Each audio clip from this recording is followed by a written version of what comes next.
He's a very familiar face, especially among the Indian diaspora and also in India, because he has always been a champion of greater equations between India and Australia, and especially very popular among the Indian diaspora here in Australia, especially in Sydney. Julian Leecer, abhi bhi Hindi aapko yaad hai? You still remember the Hindi and Gujarati? The last time around you made the attempt. Lovely to meet you again. Yes, it's always good to try and say a few words in Hindi. Namaste, mera naam Julian hai, mera loksada kshetri ke sansad hun. Parliamentary Friends of India Kadyaksh bhi hun. Yes. Welcome, swagat hai. Swagat hai, fantastic. So sometimes you don't know whether you need to speak to him in Hindi or should we speak in English itself. But Julian, always a pleasure to see you. Thank you for your time. And I'm great to have you here.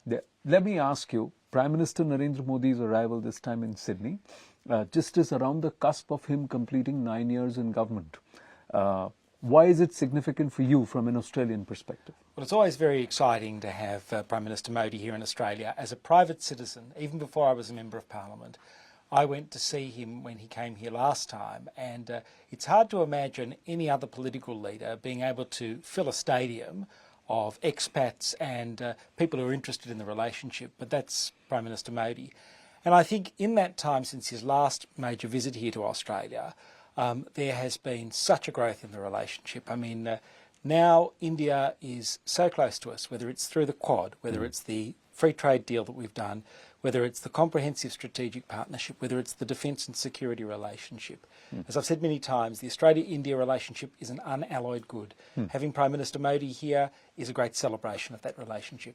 And it's also, for me, perhaps surprising that cutting across the political corridor between the Labour and the Liberal, there has been an understanding that the strategic tie-up has to grow. Sometimes we see governments change and then equations tend to fall off or they get on the back burner. Why do you think that's also a reason? Or why is that? I'm a Liberal MP, and as a Liberal MP, I'm really proud of what we did under Prime Ministers Abbott, Turnbull and Morrison to burnish this relationship.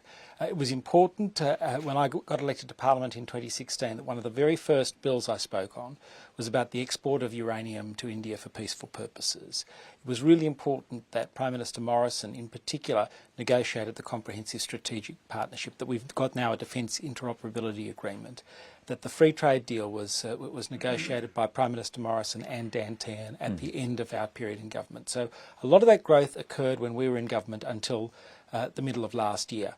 But credit to Mr Albanese and the government today that he leads, that they've seen, as we saw, that this is such an important relationship. And I think there is great consensus about that because we see strategically, we see economically, we see in terms of our values as a couple of the great democracies in the Indo-Pacific, that the relationship between both countries is in all our interests.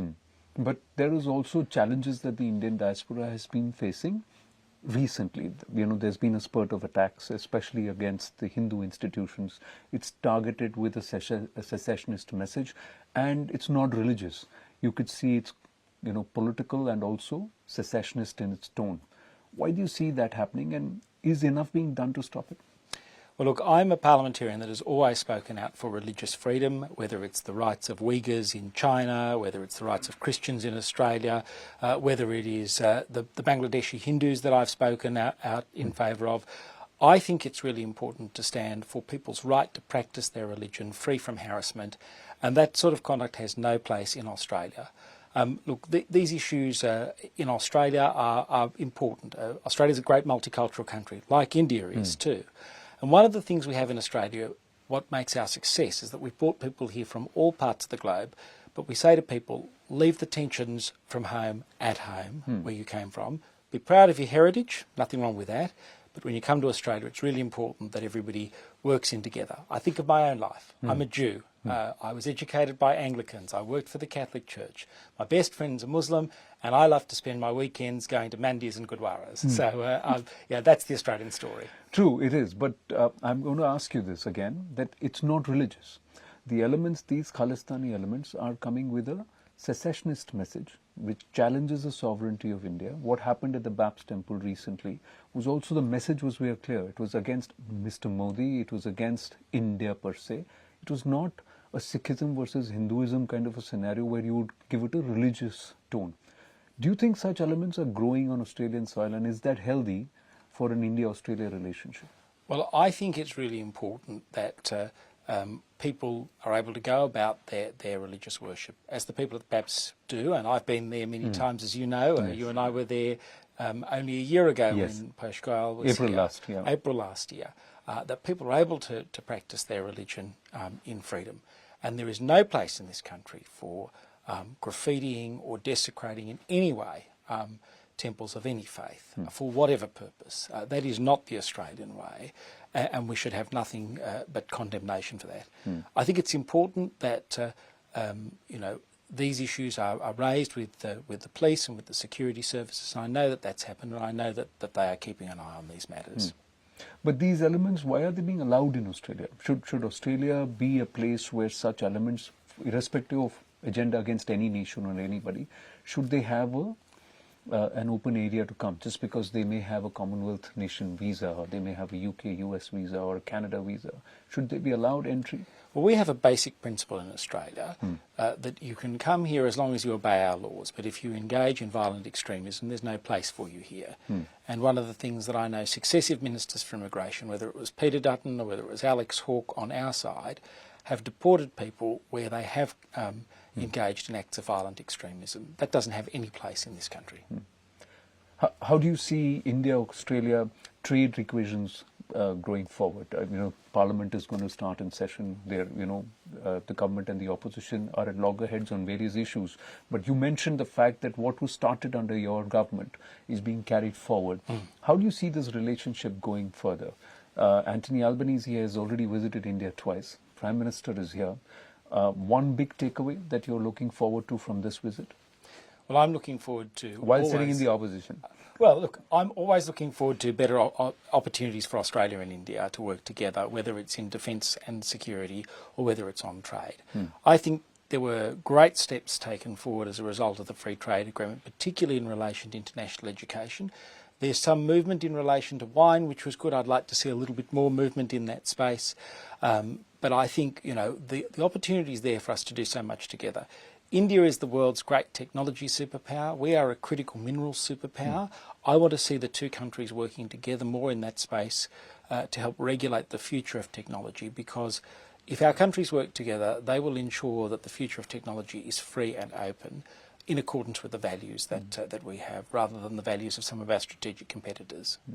You're off to Canberra for Parliament. I am indeed. Are you coming back to Sydney on Tuesday? I'm coming back to Sydney especially for Prime Minister Modi. I'm looking forward to meeting him. I'm looking forward to saying to him Swagat Hai. So. Yeah, you got a spot fixed at the Quarters Bank Arena, because everybody's looking for a spot inside. Oh, look, I'm sure I'll have to elbow my way through the 16,000 people that will be there. But I hope to say hello. And just to hear him is always such an inspirational speaker. Yeah, I've just got to understand that in Japan, on the sidelines of the G7, President Biden, Prime Minister Albanese and Prime Minister Modi had a conversation, and Prime Minister Albanese was telling President Joe Biden that I've got so many requests with a capacity of 20,000 people, I can't accommodate anymore. Yeah. And President Biden turned around and asked PM Modi, can you give me your autograph? How are you able to draw such crowds? So... But have you been able to answer that question? How is he able to draw such crowds? Well, look, I think there's a couple of things. The first is that the Indian diaspora here has expanded rapidly overnight, and they've just made such a wonderful contribution. And one of the great things about the Indian diaspora is that they are magnificent Australians, but they're also so proud of India. And, every time I've heard the Prime Minister speak, or I've heard one of his ministers speak, that's always been such a theme of theirs, that whatever you're doing in your newly adopted country, it reflects on India. Yeah. And so I think people are keen to hear that message again and keen to see him.